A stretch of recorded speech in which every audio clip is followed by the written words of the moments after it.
मैं शुक्रगुजार हूँ कि उन्होंने एक टाइम फ्रेम दिया है। 6 महीने के अंदर अंदर इस इशू को सॉल्व किया जाएगा। एक डिसीजन लेगी सब कमेटी। उसका मतलब ये नहीं है कि 6 महीने लगेंगे। 6 महीने के अंदर अंदर वो 2 महीने भी हो सकता है, 3 महीने भी हो सकता है। और उन 6 महीनों में से 1 महीना पहले ही गुजर चुका है, विच मीन्स कि 5 ही महीनों के अंदर अंदर ये मसला इस पर डिसीजन लिया जाएगा। मैं समझता हूँ कि एक टाइम फ्रेम लगा है। एक पॉजिटिव डेवलपमेंट ये है कि एक टाइम पीरियड के अंदर अंदर ये वादा दिया है कि सब कमेटी इस पर डिसीजन लेगी। लिमिटेशंस भी समझता हूँ क्योंकि अभी रूल्स ऑफ बिजनेस जो है वो अभी क्लियर नहीं है। एक नॉर्मल गवर्नमेंट नहीं है ये जिसने टेक ओवर किया है, नॉर्मल सर्कमस्टांसिस नहीं है।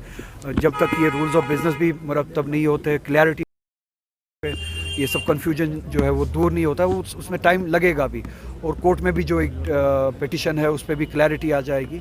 तो मुझे लगता है ये सब नॉर्मलाइज जो जब तक होता है रूल्स ऑफ बिज़नेस वगैरह, उस दौरान अगर 1-2 महीने गुजरते हैं तो मुझे उम्मीद है कि उन 1-2 महीने के अंदर अंदर ही इस पे डिलिब्रेशंस होगी, इस पे क्लैरिटी आ जाएगी। हमें भी पता चलेगा कौन सा सब्जेक्ट एलजी के हाथ में है, कौन सा सब्जेक्ट जो चीफ मिनिस्टर के हाथ में है, कौन से सब्जेक्ट पे डिसीजन लेना कैबिनेट के हाथ में है। हमें भी पता चलेगा कि अल्टीमेटली अगर डिसीजन इन्हें लेना है, कल को हम ये कह सकते हैं क्लैरिटी के साथ कि हमें 6 महीने के अंदर अंदर नहीं बल्कि 3 महीने के अंदर अंदर, 4 महीने के अंदर अंदर डिसीजन चाहिए। अगर ये पता चलता है कि इस सब्जेक्ट पे जो है ये अथॉरिटी जो एलजी के पास है, हम वहाँ जाएंगे।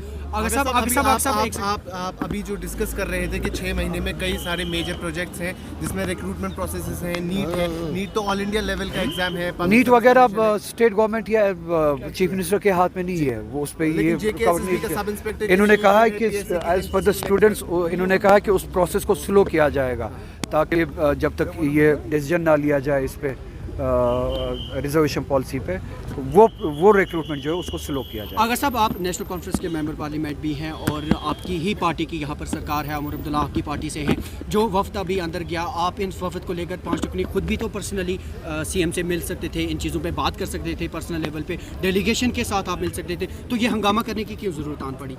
मतलब क्या हंगामा? ये वफ्द की सूरत डेलीगेशन पार्टी के खिलाफ डेलीगेशन मिली तो वो हंगामा है। आपका सवाल मैं समझ नहीं पाया, आप सवाल को सुन पा रहे हैं? सर मेरे कहने का सर मेरे कहने का मैं आया यहाँ पे स्टूडेंट्स अपने कंसर्न्स को लेके गवर्नमेंट से मिले, गवर्नमेंट उनकी बात सुने और रिजल्ट ओरिएंटेड डिस्कशन हो। ये बात मेरे बारे में नहीं है। ये स्टेक होल्डर्स कौन है? Sir I am just stakeholders कौन है? स्टूडेंट्स एंड अंदर कौन गए? अनएम्प्लॉयड। तो बस काफी।